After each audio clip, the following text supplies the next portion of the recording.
Assalamualaikum everyone. Welcome back to my YouTube channel. I hope you are doing well. आज हम schizophrenia disorder को discuss करेंगे, symptoms देखेंगे, causes, treatment और diagnostic criteria. ये एक मेंटल डिसऑर्डर है। इसमें जो इंडिविजुअल है उसका रियलिटी से जो है वो कांटेक्ट ख़त्म हो जाता है, वो रियलिटी से कट ऑफ हो जाता है।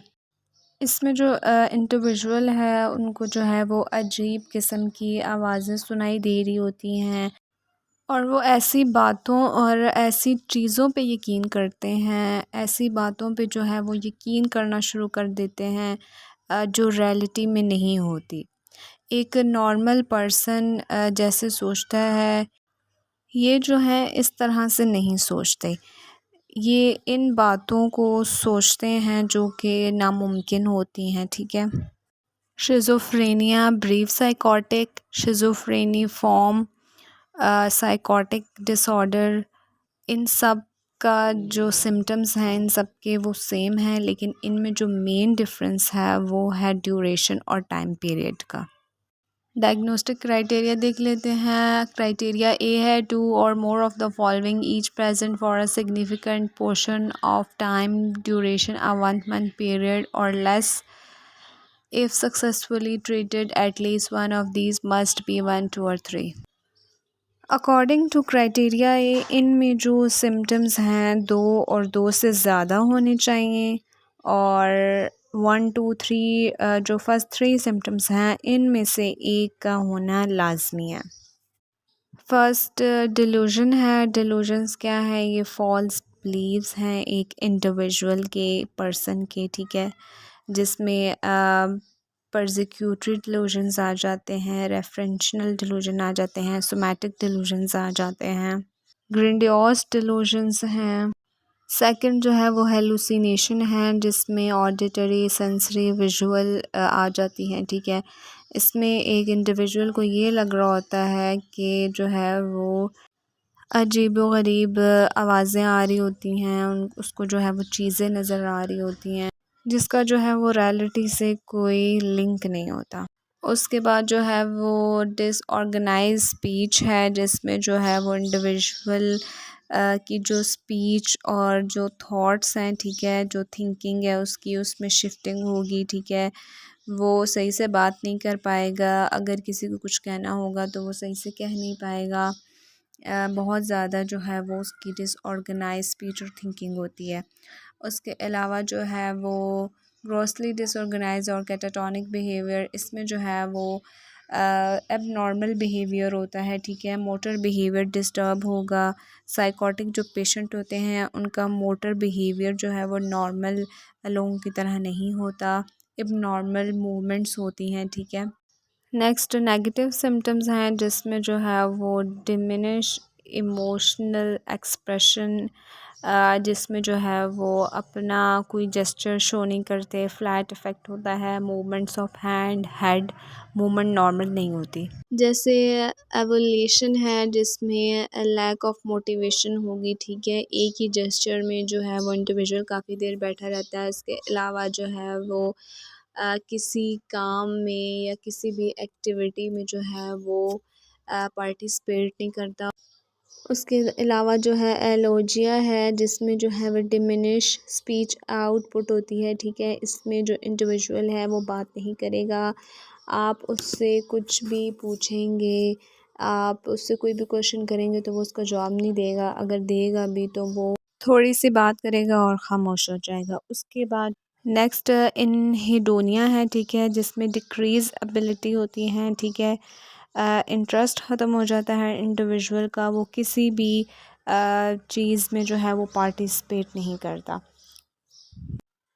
उसके अलावा जो है वो एसोशैलिटी है, जिसमें जो है वो lack of interest in social interaction, absence of social activities, इसमें जो इंडिविजुअल है वो सोशल इंटरेक्शन नहीं करता, ठीक है। उसके अलावा सोशल एक्टिविटीज़ में भी जो है वो पार्टिसिपेट नहीं करता। इसके अलावा इन अटेंशन है, जिसमें इंडिविजुअल किसी भी चीज़ पे जो है वो अपना ध्यान, अपनी अटेंशन जो है वो नहीं देता। इसके अलावा फ्लैट इफ़ेक्ट्स हैं जिसमें इंडिविजुअल जो है वो कोई भी एक्सप्रेशन जो है वो शो नहीं कर रहा होता। क्राइटेरिया बी है for significant portion of the time since the onset of disturbance level of functioning in one or more major areas such as work, interpersonal relation or self care। According to criteria B symptoms का जो onset है time duration जो है उसमें individual की जो daily life functioning है वो डिस्टर्ब हो रही होगी। इंडिविजुअल जो है वो अपनी सेल्फ केयर नहीं करता। इसके अलावा जो है वो दूसरे इंट्रापर्सनल एकेडमिक और ऑक्यूपेशनल फंक्शनिंग भी जो है वो डिस्टर्ब होती है।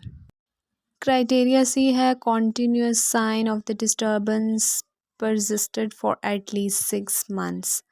The 6 month period must include at least 1 month of symptoms। Criteria सी के अकॉर्डिंग जो ये डिस्टर्बेंस है ये 6 मंथ तक होनी चाहिए, तब जो है ये डायग्नोज़ होगा, तब जो है वो शिज़ोफ्रेनिया डिसऑर्डर जो है वो डायग्नोज़ किया जाएगा। और 1 मंथ तक जो है वो इंडिविजुअल जो है वो एक्टिव फेज़ में रहा हो जिसमें hallucination delusion disorganise speech persistent रही हो 1 मंथ इंडिविजुअल को, तो फिर जो है वो शिज़ोफ्रेनिया डिसऑर्डर डायग्नोज किया जाएगा। Schizoaffective disorder and depressive or bipolar disorder with psychotic features have been ruled out because either one, no major depressive or manic episode have occurred concurrently with active phase symptoms।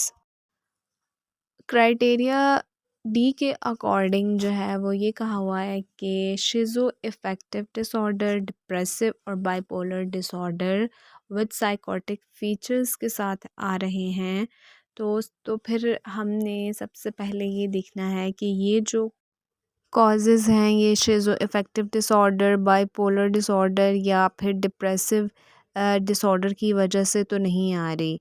ये जो है ना ही major depressive episode आ रही होंगी और ना ही किसी major depressive और ना ही जो है वो मैनिक एपिसोड डिसऑर्डर की वजह से आ रही होंगी। अगर जो है वो एक्टिव फेज़ सिम्टम्स जो होंगे, ठीक है।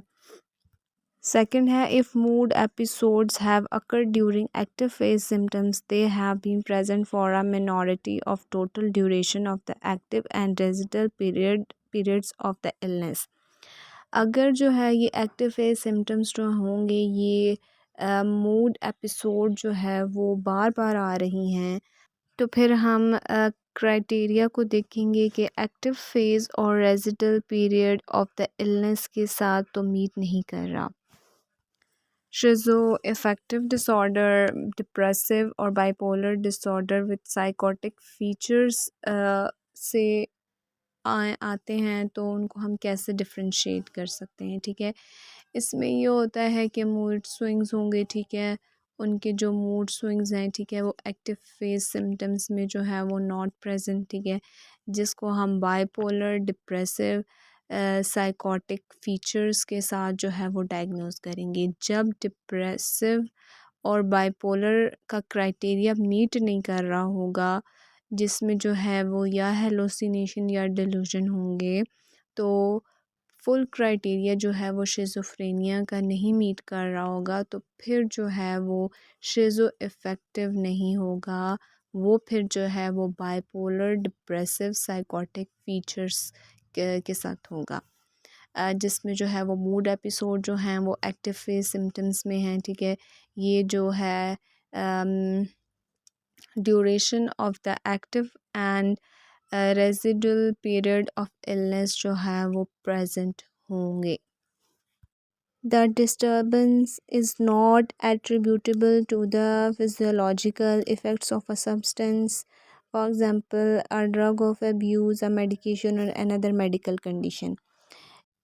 ये जो डिस्टर्बेंस है ये किसी भी physiological effects of a substance like drug of abuse और मेडिकेशन और किसी भी मेडिकल कंडीशन की वजह से जो है वो नहीं होनी चाहिए।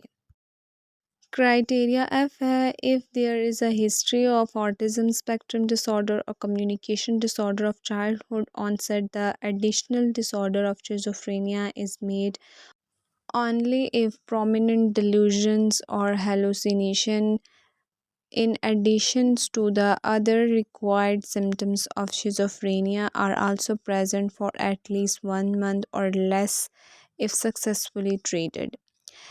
क्राइटेरिया एफ़ के अकॉर्डिंग जो है, अगर पेशेंट की हिस्ट्री में जो है वो बचपन में जो है वो ऑटिज़म स्पेक्ट्रम डिसऑर्डर या फिर जो है वो कम्युनिकेशन डिसऑर्डर था और अब जो है वो शिज़ोफ्रेनिया डिसऑर्डर के सिम्टम्स आ रहे हैं, तो फिर हम 1 मंथ परसिस्टेंट देखेंगे कि जो लास्ट मंथ में इंडिविजुअल को जो है वो हेलुसिनेशन, डेलूजन या जो है वो डिसऑर्गेनाइज स्पीच रही है, तो फिर जो है हम जो है वो शिज़ोफ्रेनिया डिसऑर्डर डायग्नोज़ करेंगे। इसके अलावा कुछ कॉजेज़ हैं जिनकी वजह से भी जो है वो शिज़ोफ्रेनिया डिसऑर्डर जो वो हो सकता है, ठीक है। एक रिसर्च के अकॉर्डिंग जो है वो जेनेटिक्स जो हैं वो brain chemistry and environmental factor की वजह से भी जो है वो शिज़ोफ्रेनिया को जो है वो कॉज़ कर सकते हैं। इसके अलावा जो है वो एक और रिसर्च के अकॉर्डिंग जो है वो हाई लेवल ऑफ डोपामाइन जो शिज़ोफ्रेनिया को कॉज़ कर सकते हैं। न्यूरोट्रांसमीटर डोपामाइन एंड ग्लूटामेट की इम्बैलेंस की वजह से भी जो है वो शिज़ोफ्रेनिया हो सकता है। इसके ट्रीटमेंट की अगर बात करें तो ट्रीटमेंट में जो है वो मेडिकेशन और साइकोथेरेपी को जो है वो इंडिविजुअल के ऊपर जो है वो अप्लाई किया जाता है। मेडिकेशन से जो है वो इंडिविजुअल के जो न्यूरोट्रांसमीटर जो कि इम्बैलेंस हो गए थे, ठीक है, उनको मेडिसिन्स के थ्रू जो है वो ठीक किया जाता है। और जो साइकोथेरेपी है, इसमें जो इंडिविजुअल जो पेशेंट है उसके ऊपर डिफरेंट थेरेपी को जो है वो अप्लाई किया जाता है, जिसमें इंडिविजुअल साइकोथेरेपी है, कॉग्निटिव बिहेवियरल थेरेपी है सीबीटी, थर्ड जो है वो कॉग्निटिव इन्हांसमेंट थेरेपी सीईटी।